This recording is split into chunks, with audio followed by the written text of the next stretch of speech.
Hello everyone, welcome to Physics Mafia. Today we are discussing problem number 1.64 from Erodo-Hidley series.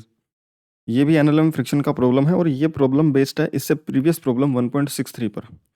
ठीक है, अगर तुमने वो नहीं किया है अभी तो एक बार उसको जरूर देखें, डिस्क्रिप्शन में उसकी लिंक मिल जाएगी तुम्हें, है ना। उसी का एक एक्सटेंडेड सा पार्ट है, ऐसा समझ सकते हो तुम। प्रॉब्लम में हमें ये बोल रखा है कि the inclined plane of figure 1.11, ये इंक्लाइंड प्लेन है, उस पर M1 ये ब्लॉक रखा हुआ है, रस्सी से हेल्प से आइडियल स्ट्रिंग है, ये M2 ब्लॉक हैंग कर रखा है।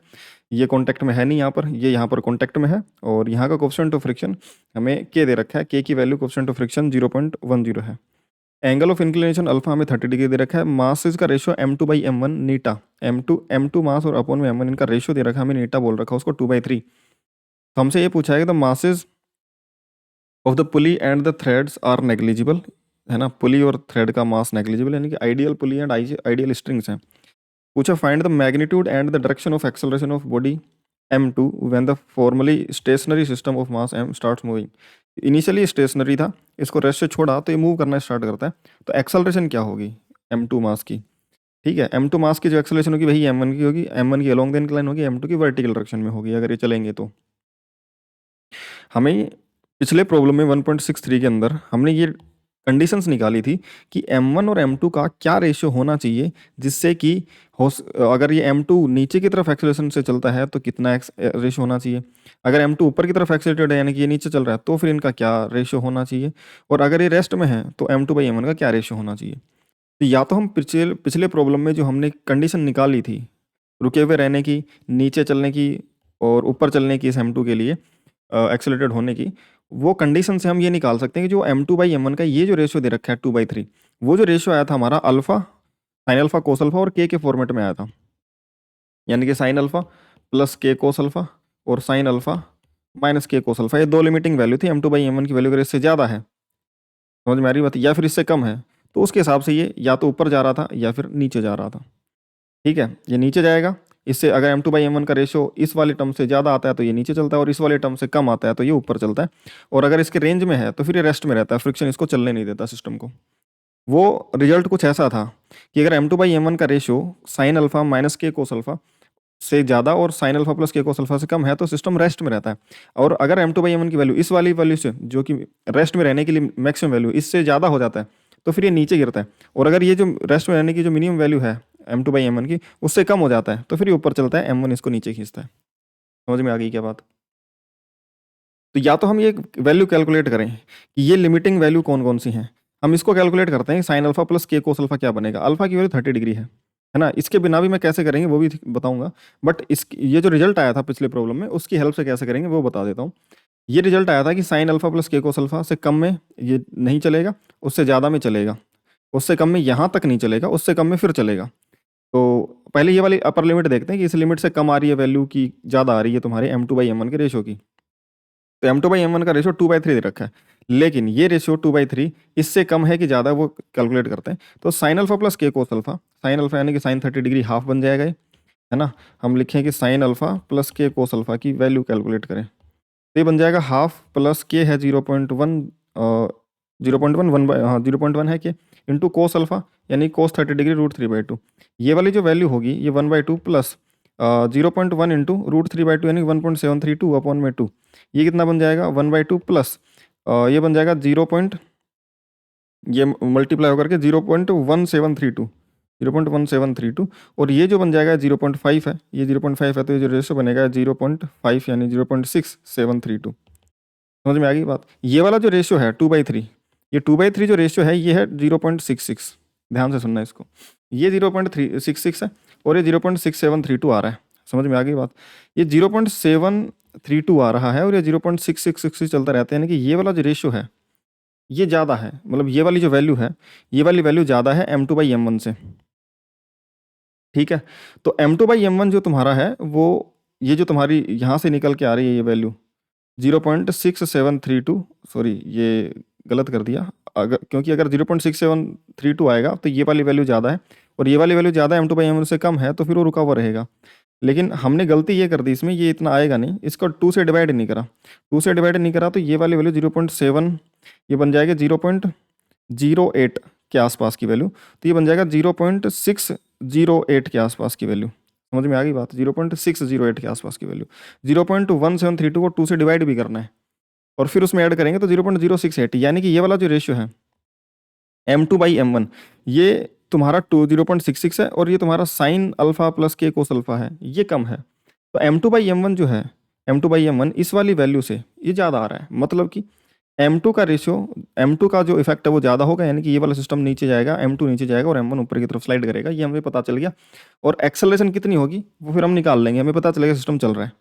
या फिर हम ऐसा कर सकते हैं सिंपल बेसिक से, हम ऐसा भी कर सकते हैं, सिंपल स्टार्ट करते हैं बेसिक से, कि हमें दे रखा है कि अल्फा इंक्लिनेशन एंगल है, ये M1 है, ये M2 है, M2/M1 की वैल्यू को नीटा दे रखा है 2/3, ठीक है। अब हम ये मान लेते हैं कि भाई देखो, इसका एफबीडी बनाएंगे तो नॉर्मल इधर की तरफ लगेगा, इसका जो एम जी लगेगा उसका एक कंपोनेंट परपेंडिकुलर, अगर एंगल थीटा होता है तो M G sine theta along the incline M G cos theta perpendicular to the incline होता है। ये थीटा यहाँ पर अल्फा है तो perpendicular to the incline M one G cos alpha बनेगा और parallel to the incline M one G sine alpha नीचे की तरफ लगेगा। रस्सी की जो टेंशन होगी वो आइडियल स्ट्रिंग है, सब जगह सेम होगी, तो यहाँ पर टेंशन टी इसको ऊपर पुल करेगा और M2 को M2 जी नीचे लगेगा और टेंशन टी ऊपर पुल करेगी, ठीक है। हमें ये पता है कि जो M1 जी साइन अल्फा है और M2 है, M1 जी साइन अल्फा इसको नीचे खींचने की कोशिश करेगा और M2 इसको इधर खींचने की कोशिश करेगा। मान लो फ्रिक्शन नहीं है तो M1 जी साइन अल्फा अगर ज़्यादा हुआ तो वो इधर खींच लेगा, फ्रिक्शन नहीं होगा तो, और M2 जी ज़्यादा हुआ तो वो इसको नीचे खींच लेगा। दोनों में से कौन ज़्यादा है पहले वो चेक करना पड़ेगा, उसके हिसाब से हम डिफाइन करेंगे फ्रिक्शन की डायरेक्शन क्या होगी अगर ये चलेंगे तो। हमने ये देखा M1 जी साइन अल्फा देखा, M1 जी साइन अल्फा अल्फा की वैल्यू 30 डिग्री रखी, तो ये कितना बन गया M1 जी बाई 2, और M2/M1 की वैल्यू में 2/3 रखी है तो M2 हम देखेंगे M1 उधर चला जाएगा, M2 बन जाएगा 2/3 M1। अब हमें ये देखा M2G, इसको नीचे खींचने वाला फोर्स M2G है, M2 को हमने रख दिया 2/3 M1, तो 2/3 M1 इंटू जी, ये वाली वैल्यू है 0.5 M1 जी और ये है 2/3 0.66 M1 इंटू जी, तो ये वाली वैल्यू ज़्यादा है ना, यानी कि इसका इफेक्ट ज़्यादा होगा और फ्रिक्शन नहीं होगा तो ये नीचे ज़्यादा फोर्स लगा रहा है, ये इधर रोकने वाला फोर्स कम है तो ये नीचे खींच लेगा इसको और ये ऊपर चला जाएगा।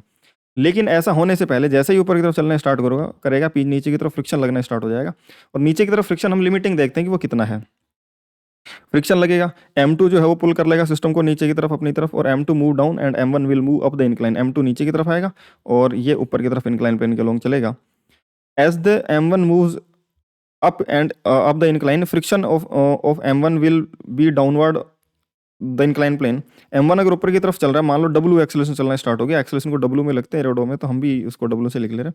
ये M2 नीचे की तरफ आएगा W एक्सेलरेशन, तो M1 ऊपर की तरफ W एक्सेलरेशन जाएगा, ये ऊपर चलेगा तो फ्रिक्शन नीचे लगेगा। फ्रिक्शन की जो लिमिटिंग वैल्यू हो सकती है वो K इंटू N है, ठीक है। तो हम बोलेंगे अगर W एक्सेलरेशन चल रहा है तो नीचे इस पे एफबीडी बनाऊंगा तो नीचे की तरफ खींचने वाला फोर्स M2G माइनस रोकने वाला फोर्स टेंशन इक्वल टू उसका mass into acceleration, M2G minus tension equal to M2 into उसका एक्सेलरेशन W। तो T आ जाएगा यहाँ से, इसको इधर भेज देंगे, इसको इधर, तो M2G माइनस W। M1 के लिए इक्वेशन लिखेंगे तो M1 के लिए देखो नॉर्मल तो M1G कोस अल्फा के बराबर है, क्योंकि इंक्लाइन प्लेन के अलोंग चलेगा, उसके परपेंडिकुलर तो चलने से रहा, तो नॉर्मल M1G कोस अल्फा के बराबर है, और ऊपर की तरफ T minus M1G sine alpha minus friction equal to इसका mass M1 into acceleration W, ये इक्वेशन बन जाएगी। तो नॉर्मल है M1G कोस अल्फा, और लिमिटिंग फ्रिक्शन जो लग सकता है F म्यू इंटू एन होता है, म्यू यहाँ पर K दे रखा है तो K इंटू एन, एन यानी कि M1G कोस अल्फा, तो फ्रिक्शन की जो लिमिटिंग वैल्यू हो सकती है वो K M1G कोस अल्फा हो सकती है। हम ऊपर की तरफ इंक्लाइन प्लेन के ऊपर टेंशन लग रहा होगा, नीचे की तरफ M1G साइन अल्फा और फ्रिक्शन दोनों लग रहे हैं, तो tension minus M1G sine alpha minus friction equal to उसका mass M1 into W acceleration tension की डायरेक्शन में, M1 इंटू W। यहाँ से M1G साइन अल्फा और फ्रिक्शन को दोनों को उधर भेज देंगे, टेंशन आ जाएगी, समझ में आ रही है? फ्रिक्शन की वैल्यू रख देंगे M1 into KG cos alpha, और पूरे में से सिस्टम में से हमने क्या कॉमन निकाल लिया, M1 कॉमन निकाल लिया, तो यहाँ से M1 आ जाएगा, यहाँ से M1, यहाँ से M1, तो ये बन जाएगा G साइन अल्फा, यहाँ पर बन जाएगा KG कोस अल्फा और यहाँ पर W, ये T निकल के आएगा। यहाँ वाली टेंशन और यहाँ वाली टेंशन दोनों बराबर ही होंगी, दोनों टेंशन को इक्वल कर दो, तो M2G minus W equal to M1G sine alpha minus KG cos alpha plus W। इस सिनेरियो में दोनों को इक्वल करेंगे तो M2/M1, M1 को इधर ले आया, M2/M1 G minus W equal to this, और M2/M1 को हमने रख दिया नीटा, जो हमें दे रखा था नीटा रख दिया हमने, नीटा रख दिया तो ये सिचुएशन बन गई, इसको अंदर मल्टीप्लाई करो, W को एक तरफ रखो, बाकी सबको एक तरफ कर लो, तो ये नीटा जी माइनस नीटा W इक्वल टू ये ऐसे कैसे चल रहा है। अब हमने क्या करा कि इन सबको इधर कर दिया और नीटा W को उधर ले गए, तो नीटा G minus G sine alpha minus KG cos alpha equal to नीटा W प्लस W, इन दोनों में से W कॉमन आ जाएगा तो अंदर बच जाएगा नीटा प्लस 1, और ये इधर की तरफ ऐसे कैसे बचा हुआ है G कॉमन आ गया, नीटा minus sine alpha minus K cos alpha. W acceleration निकालनी है तो नीटा प्लस 1 नीचे चला जाएगा, तो एक्सेलरेशन आ जाएगी G टाइम्स नीटा minus sine alpha minus K cos alpha upon में नीटा प्लस 1, और ये एक्सेलरेशन होगी M2 के पास में तो नीचे की तरफ, और M1 के पास में अप द इंक्लाइन प्लेन। समझ में आ गई बात? हमें G की, नीटा की, G की वैल्यू पता है, नीटा की वैल्यू दे रखी है, अल्फा की वैल्यू दे रखी है, वो सारी वैल्यूज रख देंगे, K की वैल्यू भी हमें दे रखी है कोएफिशिएंट ऑफ फ्रिक्शन की, तो W आ जाएगा G टाइम्स नीटा 2/3 साइन 30 डिग्री माइनस के की वैल्यू 0.1 और कोस 30 डिग्री अल्फा 30 डिग्री अपॉन में नीटा 2/3 प्लस 1। इसको सोल्व कर लेंगे, मैथमेटिक्स है थोड़ी सी, सोल्व करेंगे तो ये 0.048 जी के आसपास, यानी कि नियरली 0.05, 0.048 को नियरली 0.05 लिखा जा सकता है। तो ये 0.05 इंटू जी के आसपास की वैल्यू बन जाएगी और ये तुम्हारा एक्सेलरेशन होगा, जिसमें M2 नीचे मूव करेगा और M1 up the incline move करेगा। आई होप कि ये सिनेरियो क्लियर होगा। ये प्रीवियस प्रॉब्लम से रिलेटेड ही प्रॉब्लम था, उसी का एक्सटेंडेड पार्ट समझ सकते हो, तो उसकी डिस्क्रिप्शन में लिंक है, वो भी जा करके तुम देख सकते हो। कोई भी डाउट हो तो तुम टेलीग्राम अपना जो डाउट ग्रुप है माफियाज डाउट क्लास ग्रुप, वहाँ पर आकर के अपने डाउट डिस्कस कर सकते हो, या फिर जो अपना टेलीग्राम चैनल है वहाँ पे ज्वाइन करोगे तो मैं क्लासेस की लिंक्स वगैरह ये सारी अपडेट्स तुम्हें मिलती रहेंगी। फिजिक्स माफिया नाम से अपना चैनल है, तो वहाँ पर जाकर तुम ज्वाइन कर सकते हो। डिस्क्रिप्शन में भी तुम्हें सारे लिंक मिल जाएंगे, वहाँ से भी जाकर के ज्वाइन कर सकते हो। ठीक है, बाकी मिलते हैं यार नेक्स्ट वीडियो में नेक्स्ट क्वेश्चन के साथ या नेक्स्ट किसी कंसेप्ट के साथ में। तब तक के लिए बाय।